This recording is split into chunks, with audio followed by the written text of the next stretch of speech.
Good morning students. हमने कल lesson number 4 का रिवीजन वीडियो देखा। साथ ही साथ उस वीडियो में हमने समझा कोवेलेंट बॉन्ड कैसे फॉर्म होते हैं, हाइड्रोकार्बन्स क्या होते हैं।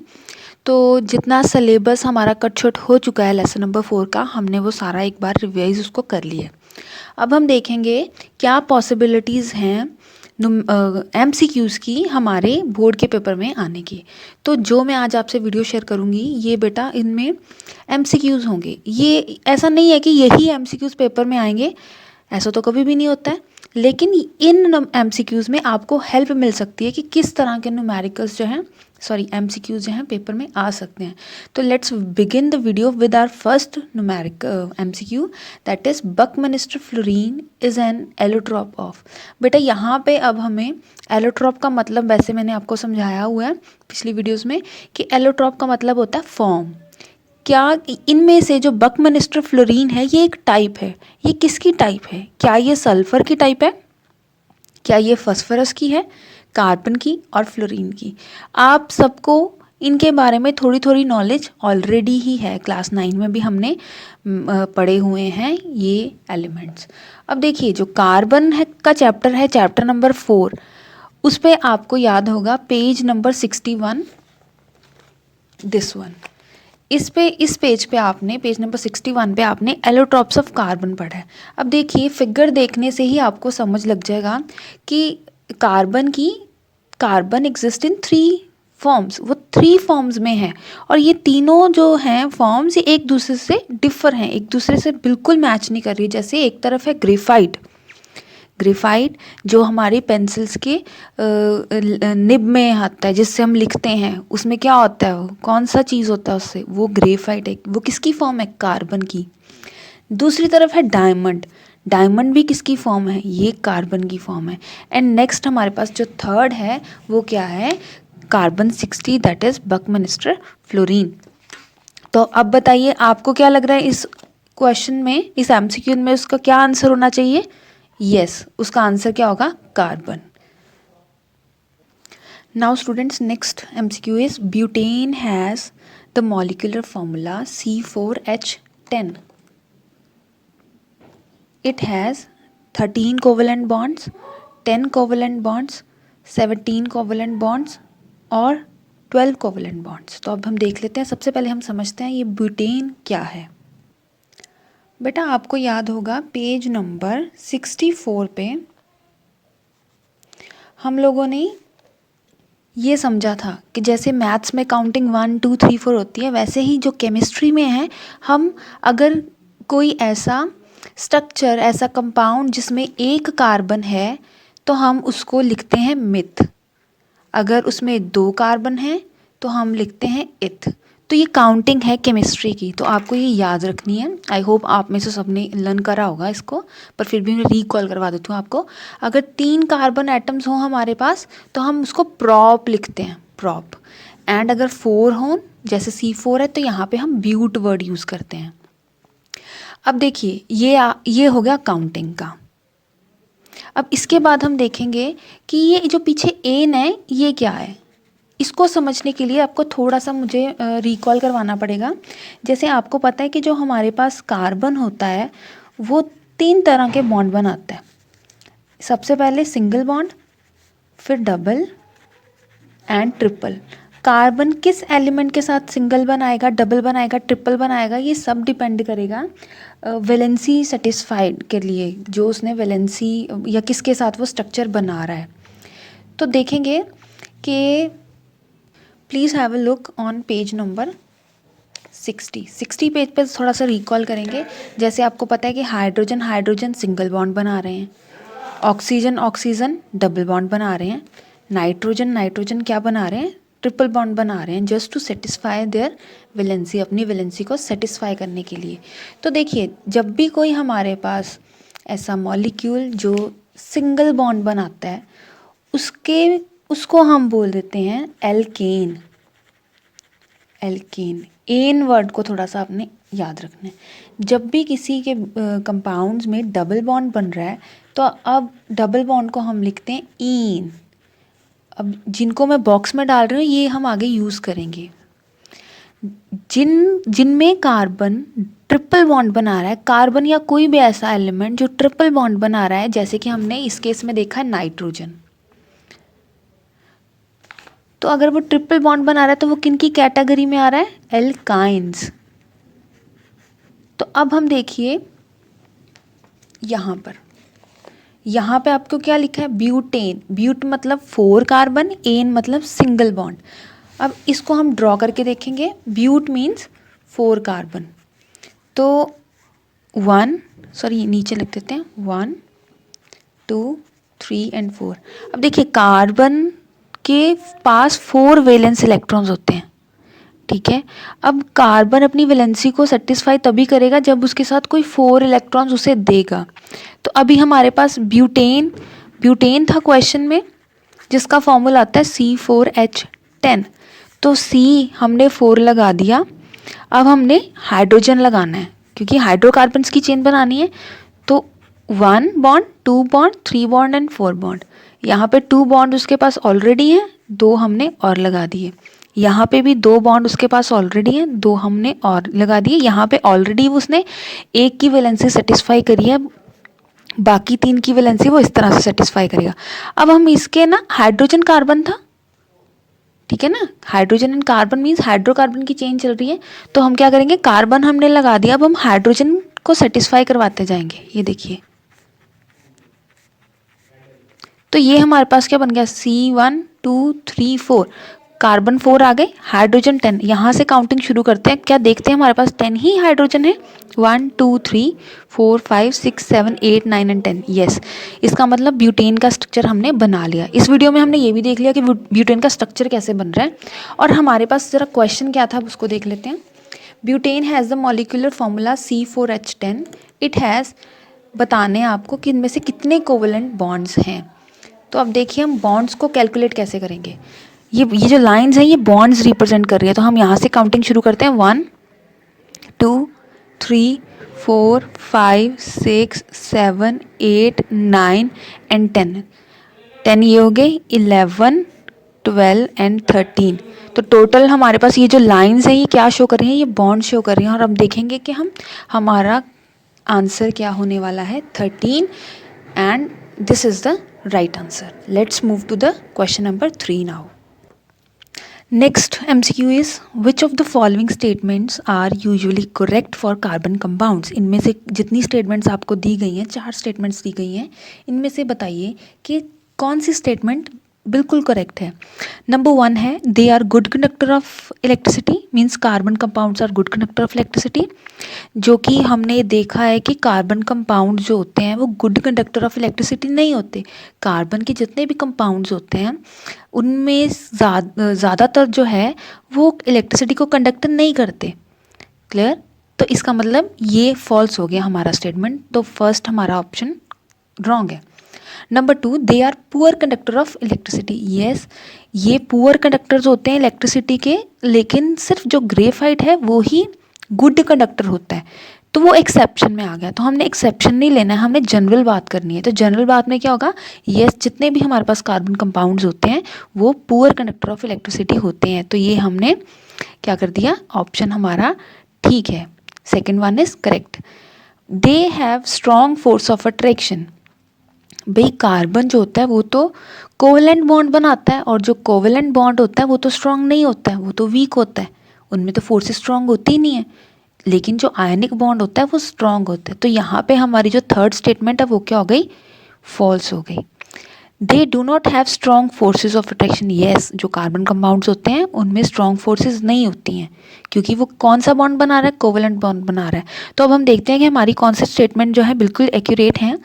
ये हमारी स्टेटमेंट 2 एंड 4 एक्यूरेट है। तो हम ऑप्शन देखेंगे 2 एंड 4 किस में आ रहा है, ये 2 एंड 3 है, ये भी रॉन्ग। तो ये 2 एंड 4 आ रहा है हमारा ऑप्शन नंबर डी। तो हमारा MCQ थर्ड का क्या आंसर होने वाला है, option number 3। Now students, next MCQ is, which of the following does not belong to the same homologous series. इनमें से जो ऑप्शन दी हुई हैं वो बताइए कि कौन सा होमोलोगस सीरीज में नहीं है, बिलोंग नहीं करता होमोलोगस सीरीज को। तो सबसे पहले अब हम बच्चों रिकॉल करेंगे होमोलोगस सीरीज क्या होती हैं।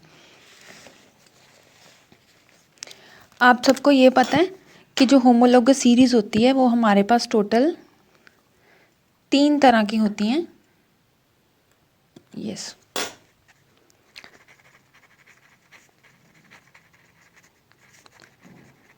तो हमारे पास टोटल 3 तरह की होमोलोगस सीरीज हैं।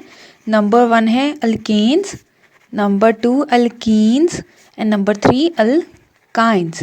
अब आपको पता है अल्केन मीन्स जिसमें सिंगल बॉन्ड आ रहा है, अल्कीन्स मीन्स जिसमें डबल बॉन्ड आ रहा है, और अल्काइंस मीन्स जिसमें ट्रिपल बॉन्ड आ रहा है। अब इनका ना फॉर्मूला भी है, एक जनरल फॉर्मूला होता है इनका, जैसे CnH2n+1, CnH2n ये अकेला ऐसे ही रहता है, एंड CnH2n-1।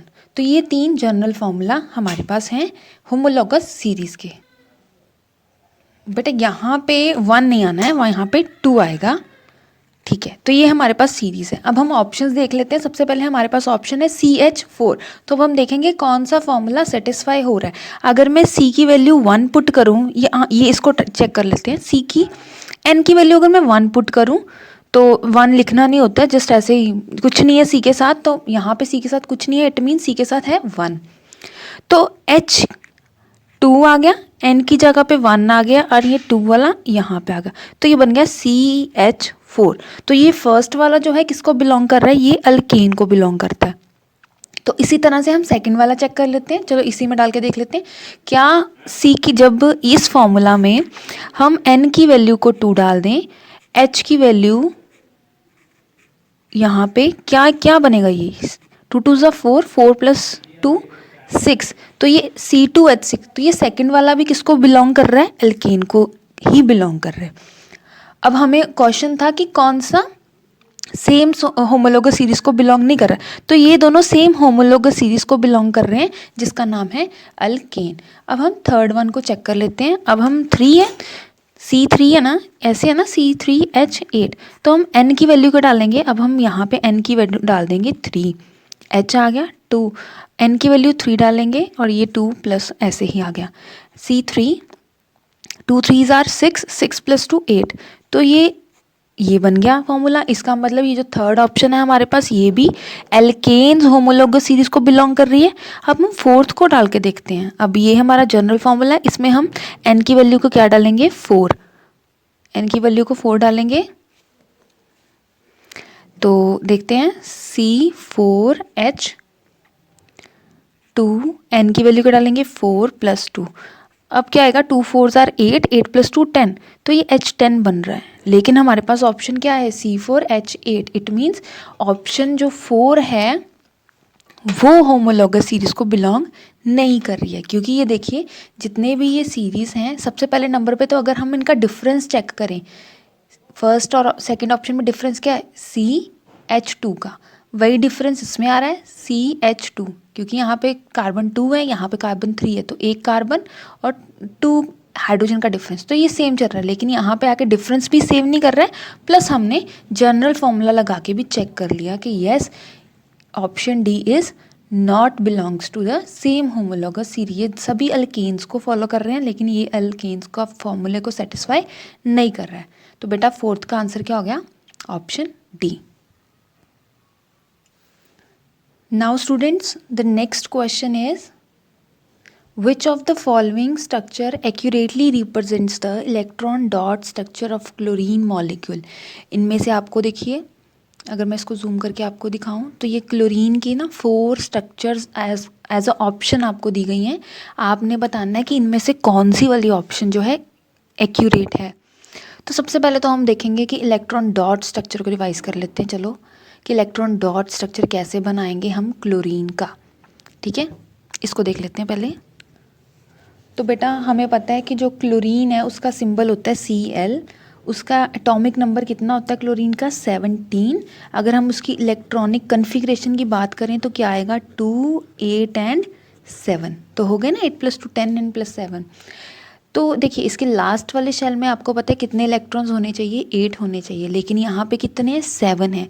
तो chlorine needs 1 electron more to get stable. तो क्लोरीन को 1 इलेक्ट्रॉन और चाहिए सो दैट यहाँ पे 8 हो जाए और ये स्टेबल हो जाए, ठीक है। तो अब हम इसकी अगर एक क्लोरीन की हमको इलेक्ट्रॉन डॉट स्ट्रक्चर बनानी हो तो कैसे बनाएंगे? सबसे पहले लिख लेंगे क्लोरीन का सिंबल, देन लास्ट शेल देखेंगे, ये लास्ट शेल है, इसके बाद कोई नंबर नहीं है तो इट मीन्स ये लास्ट शेल है। लास्ट शेल में जितने भी इलेक्ट्रॉन्स हैं हम उनको रिप्रेजेंट करते हैं डॉट से या क्रॉस से। तो अब हम क्या करेंगे, यहाँ पे इस क्रॉस से रिप्रेजेंट कर लेते हैं। चलो 7 है तो 7 क्रॉस इसके आसपास बना देंगे। तो 7 क्रॉस बनाने से क्या होगा कि हमें पता लग गया कि इसके पास कितने हैं, 7 इलेक्ट्रॉन्स हैं। अब देखिए, अब हम बैक टू, ये है डॉट स्ट्रक्चर क्लोरीन का। अब हम देख लेते हैं कि उन्होंने हमसे क्या पूछा था, विच of the following structure of correctly represent the electron dot structure of chlorine molecule. हाँ जी, मॉलिक्यूल है। अब देखिए, जो मॉलिक्यूल होता है वो मीन्स कि हम Cl2 की बात कर रहे हैं। जैसे ऑक्सीजन मॉलिक्यूल O2 है, हाइड्रोजन मॉलिक्यूल H2 है, ठीक है, नाइट्रोजन मॉलिक्यूल N2। तो हम सिंगल, देखो सिंगल तो ये अनस्टेबल है ना, अब इसको स्टेबल कौन करेगा? हम कोवेलेंट बॉन्डिंग के थ्रू क्लोरीन को स्टेबल करेंगे, क्लोरीन का मॉलिक्यूल फॉर्म करेंगे। अगर क्लोरीन का मॉलिक्यूल उन्होंने पूछा है तो हम दोबारा से यहाँ पे 2 क्लोरीन लेंगे, क्योंकि 2 क्लोरीन मॉलिक्यूल बनाएंगे, ठीक है।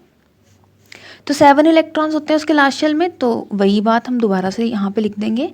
डॉट स्ट्रक्चर बनाने के लिए बोला ना, तो यहाँ पे भी सेम ही आ जाएगा, ठीक है। आप ऐसा कर सकते हैं कि जैसे आपने एक को क्रॉस से रिप्रेजेंट किया तो इसको आप डॉट से कर सकते हैं, दोनों को सेम से कर सकते हैं, तो it doesn't make a problem for you. तो क्लोरीन का स्ट्रक्चर कैसे बनेगा, देखिए इसके पास है 7 इलेक्ट्रॉन्स, इसको कितने इलेक्ट्रॉन चाहिए? इसको 1 मोर इलेक्ट्रॉन चाहिए ताकि वो स्टेबल हो जाए। तो ये क्या करेगा, ये शेयर करेगा, अपना 1 इलेक्ट्रॉन यहाँ से ले लेगा, ठीक है। तो इसके पास अब 8 हो गए, शेयर कर लिए।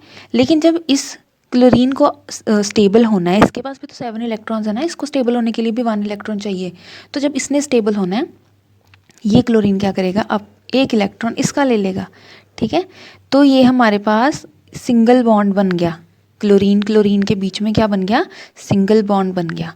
क्लियर। अब हम देख लेते हैं इस तरह का स्ट्रक्चर जो सिमिलर किस ऑप्शन में आ रहा है। देखिए ध्यान से देख लीजिए इसको। चलिए अब हम देखते हैं कि इस तरह का स्ट्रक्चर किस में आ रहा है।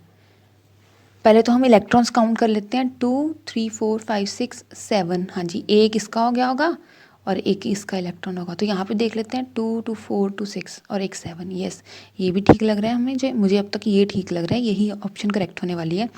अब हम देखते हैं क्लोरीन के पास कितने इलेक्ट्रॉन्स होते हैं, उसके वैलेंस शेल में 7 होते हैं। 2 4, ये तो 4 ही हैं, एक इसका होगा और ये एक इलेक्ट्रॉन इसका होगा, तो ये ऑप्शन रॉन्ग है। ये देख लेते हैं 2 4, ये डबल बॉन्ड बना रहे हैं, ये तो बिल्कुल ही गलत है। और यहाँ पे तो उन्होंने 7 इलेक्ट्रॉन्स शो ही नहीं करे। तो हमारा ये डायग्राम जो है ऑप्शन किसके साथ मैच कर रहा है, इसके साथ। तो हमारा ऑप्शन कौन सा करेक्ट है, ये देखिए, इसको और इसको देखिए। तो इस तरह से जब भी आपको पेपर में एमसीक्यूज आएगा तो आपने डरना नहीं है, आपने उसको जो आपने एक समझा है क्लास में, आपने उसको कॉपी पे बना लिया, अपना साइड पे रफ लाइन लगा के पेज पे बना लिया और उसको उस ऑप्शन से मैच किया। तो देखो इजी हो गया। तो हमारा ऑप्शन क्या है, क्वेश्चन नंबर 5 का ऑप्शन कौन सा करेक्ट है, option number A is the correct answer. Now students, question number 6 is C3H8, ये जिसमें C और H इकट्ठे आ रहे हैं, हम उनको हाइड्रोकार्बन्स भी बोल देते हैं, ठीक है। तो ये हमारे पास हाइड्रोकार्बन है C3। अच्छा बताओ, अगर 3 कार्बन लगे हैं तो इसका नाम क्या होगा? क्या ये मिथ है, इथ है, प्रॉप है या ब्यूट है? बताओ जी। इसमें C3 लगे हुए हैं तो ये काउंटिंग में क्या आ रहा है, ये प्रॉप लगा हुआ है, ठीक है। अब हम देखते हैं कि बिलोंग्स टू होमोलोगस सीरीज। आपको ये बताना है कि C3H8 किस होमोलोगस सीरीज को बिलोंग करता है। आपको मैंने पहले बताया था होमोलोगस सीरीज हमारे पास कितनी तरह की होती है, 3 तरह की होती हैं, अल्केन्स, अल्कीन्स, अल्काइंस। अल्केन्स का मतलब सिंगल बॉन्ड, ईन्स का मतलब डबल बॉन्ड, आयंस का मतलब ट्रिपल बॉन्ड। तो क्यों ना इसको बना के देख लेते हैं, ऐसे तो हमें नहीं याद रहेगा, ठीक है। बना के भी देख सकते हैं या आप क्या लगा सकते हैं, आप जनरल फार्मूला चेक कर सकते हैं। मैं फिर से फार्मूला लिखने वाली हूँ यहाँ पे। हमारे पास होमोलोगस सीरीज़ के 3 फार्मूलाज होते हैं, CnH2n+2। अगर ये सेटिस्फाई कर जाए तो मतलब ये क्या है, अल्केन। एक होता है CHH2n, अगर ये सेटिस्फाई कर जाए तो मीन्स के ये किसको बिलोंग करता है, एल्कीन को। नेक्स्ट है हमारे पास H2n-2, तो मतलब अल्काइंस। तो ये हमारे पास 3 सीरीज किसकी हैं, होमोलोगस की। ठीक है, तो सबसे पहले हमारे पास क्या था क्वेश्चन में था C3H8, तो C3H8, तो हम देखते हैं क्या, चलो सबसे पहले इस फॉर्मूला को पिक कर लेते हैं, CnH2n+2। अब n की वैल्यू जब मैं 3 पुट करती हूँ, देखते हैं क्या आता है, C3, 2 3s are 6, 6 + 2 8, तो ये तो पहली ऑप्शन ही ठीक है। मतलब ये है, ये मैंने अल्केन का फॉर्मूला लगाया ना, मतलब ये क्या है, ये अल्केन है। एन, कितने कार्बन लगे हुए हैं, नेमिंग की चलो कर ही लेते हैं इसकी, कितने कार्बन लगे हुए हैं, कार्बन लगे हुए 3 मतलब पॉप, और इसमें हमने फॉर्मूला देखा कि कौन सा जस्टिफाई कर रहा है, एल्केन्स का, तो ये बन गया प्रॉप एन। तो ये मैंने इसकी नेमिंग कर दी। क्वेश्चन में नेमिंग तो नहीं पूछा था, लेकिन मैंने चलो आपको बता दिया कि नेमिंग कैसे होती है इसकी, कैसे नेम पड़ जाता है प्रोपेन। तो ये किसको बिलोंग कर रहा है, एल्केन को। तो बताइए इस क्वेश्चन में हमारा कौन सा ठीक होने वाला है, ईन्स तो बिल्कुल नहीं होगा, एल्केन्स। यस, क्वेश्चन नंबर 6 का ऑप्शन कौन सा करेक्ट है, option number B is the correct. Next student, अब हम आ गए हैं क्वेश्चन नंबर 7 पे। मैं आपके लिए स्टेटमेंट रीड कर देती हूँ। The property of self linkage among identical atoms of atoms to form long chain compound is known as.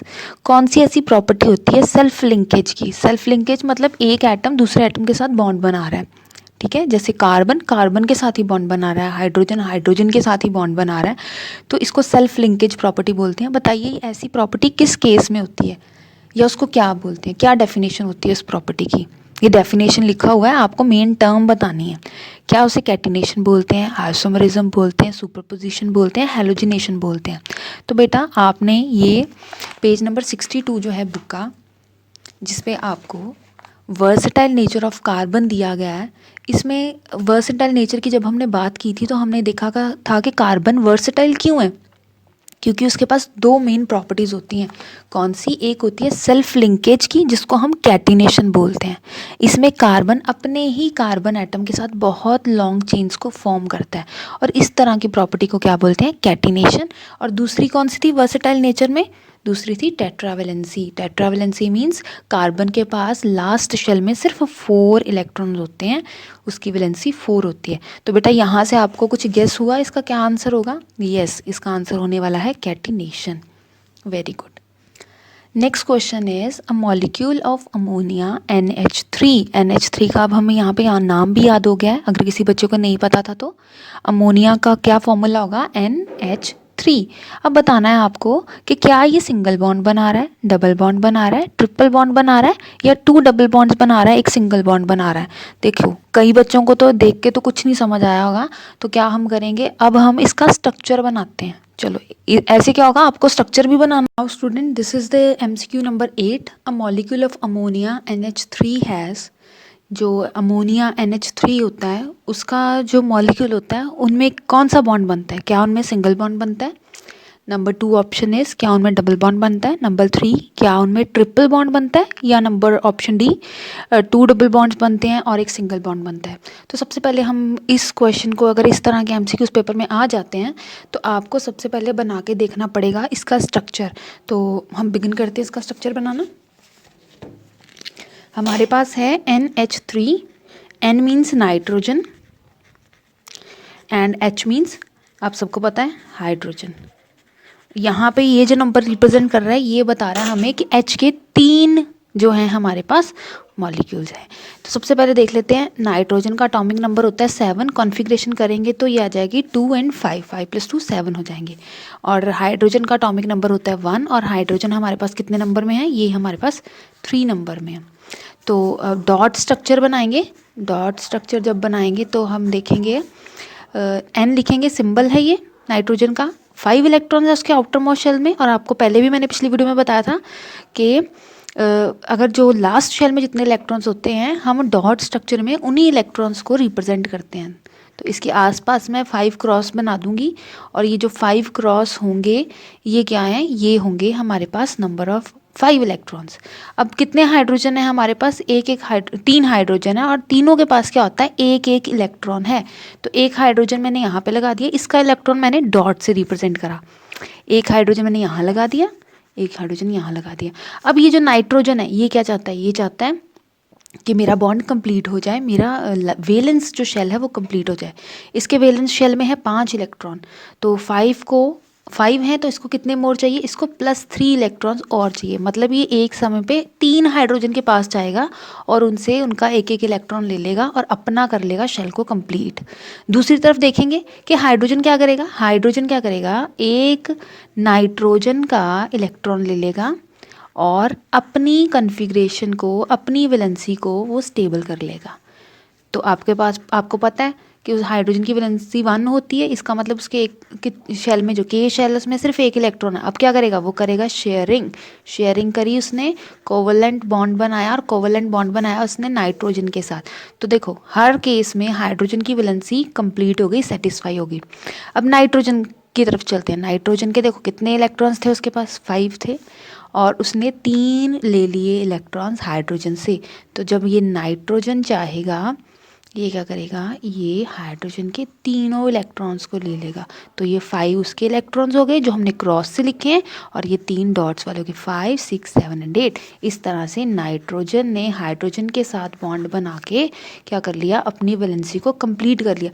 तो क्या देखो यहाँ पे सिंगल लाइन मीन्स कि ये सिंगल बॉन्ड बना। ये इन दोनों इलेक्ट्रॉन्स ने किसी के साथ बॉन्ड नहीं बनाया, तो इनको हम बोल देते हैं लोन पेयर। तो आप मुझे बताइए, अब अगर हम MCQ देखें तो सिंगल बॉन्ड ही तो आ रहे हैं NH3 में, कहीं भी हमने डबल बॉन्ड नहीं करा है, ट्रिपल बॉन्ड भी नहीं देखा, 2 डबल बॉन्ड और सिंगल बॉन्ड भी नहीं देखा। तो ये सभी ऑप्शंस गलत हैं, लेकिन कौन सी वाली सही है, सिंगल बॉन्ड वाली। ऑप्शन ए इज करेक्ट, क्योंकि देखो यहाँ पे सिंगल बॉन्ड ही तो बने, और ये जो बच गया, ये वैसे मैं आपको आगे के लिए बता रही हूँ कि जो बच गए इलेक्ट्रॉन जिन्होंने किसी के साथ बॉन्ड नहीं बनाया है वो लोन पेयर हो गए। पेयर मतलब एक दोनों दो है ना क्वांटिटी में, 2 क्वांटिटी में होंगे तो पेयर बोलते हैं। लोन मतलब ये अब अलग से हैं, ठीक है। तो ये हो गया हमारा MCQ नंबर 8। अब हम MCQ नंबर 9 पे चलेंगे। 9 है, विच of the following statements true about graphite and diamond. इनमें से जितनी भी स्टेटमेंट्स लिखी हुई हैं आपने ये बताना है दोनों के बारे में कौन सी ट्रू होंगी। अगर एक ट्रू होगी तो वो नहीं बतानी है, आपको दोनों को दिमाग में रखना है, डायमंड को भी और ग्रेफाइट को भी।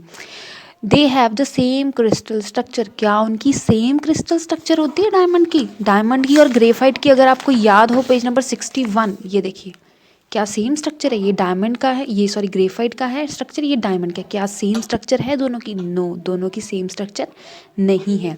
तो ये पहली ऑप्शन हमारी हो जाएगी गलत। They have the same degree of hardness, क्या इन दोनों की सेम हार्डनेस होती है। देखो डायमंड तो बहुत दुनिया का सबसे बड़ा हार्डेस्ट जो सब्सटेंस है वो डायमंड है। दूसरी तरफ ग्रेफाइट पेंसिल के सिक्कों में होता है, और अगर हम उसको ज़्यादा डीप प्रेस करेंगे तो वो टूट भी जाता है। तो डायमंड होता है हार्ड और ग्रेफाइट होता है बहुत ही सॉफ्ट। तो सेकेंड ऑप्शन भी हमारी गलत हो गई। नंबर 3 पे, they have the same electrical conductivity. Graphite तो इलेक्ट्रिसिटी कंडक्ट करता है, लेकिन diamond is a bad conductor of electricity. तो ये भी ऑप्शन गलत है। तो लास्ट क्या बचती है, लास्ट बचती है they can undergo the same chemical reactions. Yes, वो सेम केमिकल रिएक्शन अंडरगो हो जाता है, क्योंकि दोनों किसकी फॉर्म है, कार्बन की फॉर्म है। So the right answer in case of MCQ number 9 is part D. Let's move to the MCQ number 10। Sorry 10 किधर है, 9 के बाद 10 नहीं है, चलो 11 कर लेते हैं। From which of the following substance pencil lead is form. इनमें से किस चीज़ से पेंसिल का जो लेड होता है वो बना होता है। बच्चों आपको अभी ग्रेव चैप्टर हमने कार्बन का किया, तो आपको पता है कि वो ऑप्शन क्या होगा। यस, वो ऑप्शन होगा डी, ग्रेफाइट।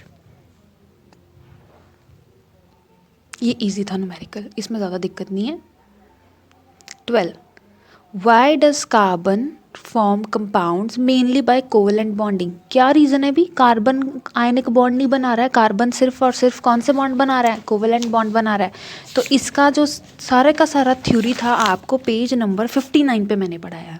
ये देखिए, यहाँ पे ये जो 2 पॉइंट्स हैं ये आपको रीज़न दे रहे हैं, ये मतलब यहाँ से लेके वी नो दैट से लेके आपको पूरा नीचे तक अगर आप बच्चों पढ़ लोगे तो आपको आने वाले एमसीक्यूज़ में दिक्कत नहीं आएगी, ठीक है। तो ये पेज है इम्पॉर्टेंट, इसको आप ज़रूर एक बार रीड करना। वैसे मैं आपको इसका रीज़न बता देती हूँ। जो कार्बन होता है उसके आउटर मोस्ट शेल में जो होता है, कार्बन का सिंबल है C और उसके आउटर मोस्ट शेल में होते हैं 6 इलेक्ट्रॉन्स। अगर कन्फिग्रेशन करेंगे तो आ जाएगा 2 4, ठीक है। अब हम इसका बना देते हैं, ये न्यूक्लियस हो गया, ये K शेल हो गया जिसमें 2 इलेक्ट्रॉन्स होंगे, ये L शेल हो गया जिसमें 4 इलेक्ट्रॉन्स होंगे, क्योंकि आपने यहाँ से देखा कि उसकी कन्फिग्रेशन के अकॉर्डिंग उसके पास इतने ही इलेक्ट्रॉन्स हैं। अब देखिए कार्बन चाहता है कि वो स्टेबल हो जाए, स्टेबल होने के लिए उसको 4 मोर इलेक्ट्रॉन्स की ज़रूरत है। क्लियर। अब देखो कोई भी ऐसा एलिमेंट नहीं होगा जो एक ही समय पे 4 के 4 इलेक्ट्रॉन दे दे कार्बन को। क्लियर। कार्बन हो सकता है, अब कार्बन 2 चीज़ें कर सकता है, या तो वो गेन कर ले 4 इलेक्ट्रॉन्स, कोई उसको 4 इलेक्ट्रॉन्स दे दे जो कि पॉसिबल नहीं है, या वो लूज़ कर दे 4 इलेक्ट्रॉन्स। अब देखिए ये भी पॉसिबिलिटी नहीं है, मैं आपको बताती हूँ कैसे। अगर कार्बन की कन्फिग्रेशन 2 और 4 है ना, इट मीन्स उसके पास कितने इलेक्ट्रॉन्स हैं, 6 हैं कार्बन के पास इलेक्ट्रॉन्स। और जितने इलेक्ट्रॉन्स होते हैं उतने ही प्रोटॉन्स भी होते हैं, ये आपको पता है, ठीक है। अगर इलेक्ट्रॉन्स अगर यहाँ पे बाहर 6 हैं, 6 electrons are there in the orbits ना, सॉरी शेल्स, तो 6 protons and 6 neutrons are present inside the nucleus. Nucleus में भी 6 प्रोटॉन्स हैं। अब बच्चों अगर तो वो 4 इलेक्ट्रॉन्स को उसने कर दिया लूज, अब देखो 6 में से 4 माइनस कर दो, कितने बच गए, 2 इलेक्ट्रॉन्स। तो क्या 2 इलेक्ट्रॉन्स 6 प्रोटॉन्स के लिए 2 इलेक्ट्रॉन्स को मैनेज करना which is very difficult to hold the 2 electrons के लिए बहुत मुश्किल है वो 6 के 6 प्रोटॉन्स को जिनका पॉजिटिव चार्ज है उनको होल्ड करके रखना। और सिमिलर बेसिस पे ही अगर मैं, चलो आप बोल रहे हो ऐड कर लेते हैं, ठीक है। ये लास्ट वाले शेल में अगर मैंने 4 ऐड किए, 4 + 4 कितने हो गए 8, 8 + 2 कितने हो गए 10, तो मेरे पास 10 इलेक्ट्रॉन्स हो गए। और पर मेरे पास प्रोटॉन्स कितने हैं न्यूक्लियस में प्रोटॉन्स तो अभी भी 6 ही है ना। तो अभी देखो 10 इलेक्ट्रॉन्स के लिए 6 प्रोटॉन्स को होल्ड करना which is also very difficult task, ये तो हो ही नहीं सकता। तो दोनों केसेस में पॉसिबिलिटी नहीं होगी, क्योंकि हमारे पास प्रोटॉन्स का नंबर नहीं चेंज हो रहा है। प्रोटॉन्स हमारे पास पॉजिटिव चार्ज हमारे पास 6 ही है। अब देखो 6 प्रोटॉन्स 10 इलेक्ट्रॉन्स को कैसे अट्रैक्ट करके रखेंगे भाई, एक इलेक्ट्रॉन प्रोटॉन में तो अट्रैक्शन हो रही है, तो ऐसे करके ये 4 इलेक्ट्रॉन, ये 5, ये 6 इलेक्ट्रॉन 6 प्रोटॉन्स को होल्ड करके रख सकते हैं, ठीक है। लेकिन 6 इलेक्ट्रॉन्स के लिए 6 इलेक्ट्रॉन्स के लिए 6 प्रोटॉन्स के लिए होल्ड करके रखना 10 इलेक्ट्रॉन्स को विच इज़ वेरी डिफ़िकल्ट, तो ये पॉसिबल नहीं है। अब हम यहाँ पे आ जाएंगे। There are 4 electrons in the outermost shell of a carbon. Covalent bond इसलिए बनाता है कि उसके पास 4 इलेक्ट्रॉन्स है आउटर मोस्ट शेल में, येस उसके पास 4 इलेक्ट्रॉन ही होते हैं कार्बन के पास। It requires large amount of energy, yes large amount of energy चाहिए हमें। अगर हमने इलेक्ट्रॉन गेन करने हैं तब भी हमें एनर्जी चाहिए, अगर हमने लूज़ करनी है तब भी एनर्जी चाहिए। नेक्स्ट है it share its valence electron to complete its octant. क्या करने पड़ेंगे, उसको शेयर करने पड़ेंगे, येस क्योंकि वो लूज़ और गेन नहीं कर सकता है। तो ये ऑल द अबव ऑप्शन आएगा कि सारी ऑप्शंस जो हैं वो ठीक हैं। नेक्स्ट बच्चों question number 13, the first member of the alkyne homologous series. पहला मेंबर अल्काइन का। अब सबसे पहले आपको पता है अल्काइन होता क्या है। अल्काइन हमने पढ़ा है, हमने पढ़ रखा है कि होमोलोगस सीरीज 3 तरह की होती हैं। एन्स वाली जिसको अल्केन्स बोलते हैं, इन वाली जिसको अल्कीन बोलते हैं, एंड आइन वाली जिसको अल्काइन बोलते हैं। अब मैं थोड़ा सा फिर रिव्यू दे देती हूँ। सिंगल बॉन्ड आता है इसमें डबल आता है, इसमें ट्रिपल आता है। तो आपको क्वेश्चन क्या पूछा गया था अब वो देख लेते हैं। ये मैं पास ही रख लेती हूँ आपको। Yes, the first member of the alkyne. अब देखो अल्काइन का फर्स्ट मेंबर, सबसे पहले जितनी भी ऑप्शन है ना उसमें आयन चेक कर लेते हैं कौन सी है। ये दोनों में आयन है तो ये दोनों सी और डी ऑप्शन नहीं है। सी और डी हमारी ऑप्शन तो टोटली नहीं है। हमें देखना है कि ए और बी में से हमारी ऑप्शन कौन सी वाली ठीक है। तो बच्चों मैंने आपको काउंटिंग लर्न करवाया था केमिस्ट्री का काउंटिंग क्या होता है, अगर एक कार्बन एटम हो तो क्या बोलते हैं, मिथ बोलते हैं। अगर 2 कार्बन एटम्स हो हमारे पास तो हम इथ बोलते हैं। 3 हो तो हम क्या बोलते हैं, प्रॉप। 4 हो तो क्या बोलते हैं, ब्यूट। अगर हमारे पास इतने कार्बन होते हैं तो उनकी काउंटिंग हम इस तरह से लिखते हैं। तो अब देखो प्रॉप मीन्स क्या हो गया, प्रॉप मीन्स हो गया 3। और इथाइन मीन्स क्या हो गया, इथ मीन्स होता है 2। तो हमें क्या बताया गया, first member of alkyne homologous series. तो फर्स्ट मेंबर कौन सा गिवन है यहाँ पे, इथ। तो ऑप्शन इज बी। तो इस तरह से हमने न्यूमेरिक जो है एमसीक्यूज कर रहे हैं। अब आगे देखते हैं। Yes. In a diamond, each carbon is bonded to 4 other carbon atoms. Diamond की अगर स्ट्रक्चर देखेंगे आप तो उसमें आपको पता लगेगा कि एक कार्बन एटम अलग से 4 कार्बन एटम्स के साथ बॉन्ड बना रहा है। ये देखिए, ये डायमंड का स्ट्रक्चर है। अगर मैं इस कार्बन को देखूं जिस पर मैंने सर्कल लगाया तो देखो 1 2 3 एंड 4। ये समझ आ गया क्वेश्चन। अब हम ऑप्शंस देखते हैं। बताइए कि वो क्या हेक्सागोनल एरे बना रहा है, क्या वो 3 डायमेंशनल स्ट्रक्चर बना रहा है, क्या वो शेप ऑफ फुटबॉल बना रहा है या रिंग बना रहा है। तो बेटा इन सब में से देखो, रिंग तो बिल्कुल नहीं बन रहा है, ठीक है, क्योंकि रिंग किसके केस में बनता है, बकमिंस्टर फ्लोरिंग के केस में। नेक्स्ट, शेप ऑफ फुटबॉल भी नहीं है इसकी शेप फुटबॉल के जैसी भी नहीं है। लेकिन फिर इसकी शेप किस तरह से है वो आपको इस पेज पे अच्छे से मिल जाएगा, और मैं आपको वो हाईलाइट कर देती हूँ लाइन। ये देखिए, in diamond each carbon atom is bounded to 4 other carbon atoms forming a rigid 3 dimensional structure. कैसी डायमेंशनल स्ट्रक्चर होती है, 3 डायमेंशनल होती है डायमंड के केस में, एंड ग्रेफाइट के केस में कैसी होती है, हेक्सागोनल एरे। तो डी से डायमंड, डी से 3 डायमेंशनल, ये आप याद रखेंगे। तो हमारी ऑप्शन क्या हो जाएगी, हमारी ऑप्शन हो जाएगी ऑप्शन नंबर बी। और थैंक यू सो मच बेटा फॉर वॉचिंग द वीडियो।